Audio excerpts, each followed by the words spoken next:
প্রিয় শিক্ষার্থী, তোমাদের মাঝে আমরা আরও একটি বাইনারি বিয়োগ নিয়ে হাজির হয়েছি। এই বাইনারি বিয়োগ সম্পর্কে জানতে হলে আবারও তোমাদের মনে করে দিচ্ছি, তোমরা বাইনারি বেস সম্পর্কে অবশ্যই ধারণা থাকতে হবে এবং বাইনারি বেস 2 এটা মনে রাখতে হবে। অন্তত এটুকু মনে রাখলে বাইনারি বিয়োগ করা সম্ভব। তো আর বেশি কথা আমার না বলে আমরা অঙ্কটা করে ফেলি। 1-এর মধ্যে কি 0 বাদ দিলে 1, 0-র মধ্যে থেকে 1 বাদ দেওয়া যায় না, তাই 0-কে আমরা 2 ধরে নেব।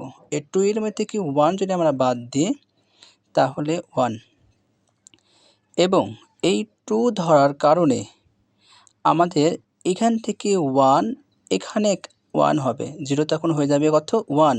শুধুমাত্র বাইনারি বেস 2 ধরার কারণে এখানে 1 নেমে আসবে, অর্থাৎ 0 তখন 1 হয়ে যাবে। 1-এর মধ্যে থেকে 1 যদি আমরা বাদ দিই তাহলে 0, হাতে কোনো আর ক্যারি থাকে না। আবারও 2-এর মধ্যে থেকে যদি আমরা 1 বাদ দিই তাহলে, কেন আমরা 2 ধরলাম, কারণ 0-র মধ্যে থেকে 1 বাদ দেওয়া যায় না, তাই বাইনারি বেস 2 ধরে নিতে হবে।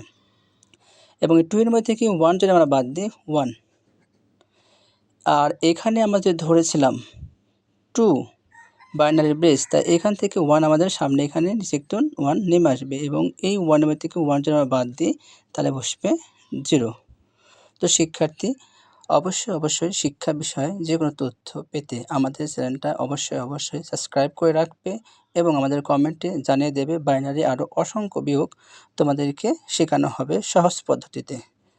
তো শিক্ষার্থী, সে পর্যন্ত ভালো থাকো। ওকে, থ্যাংক ইউ। প্রিয় শিক্ষার্থী, তোমাদের মাঝে আমরা আরও একটি বাইনারি বিয়োগ নিয়ে হাজির হয়েছি।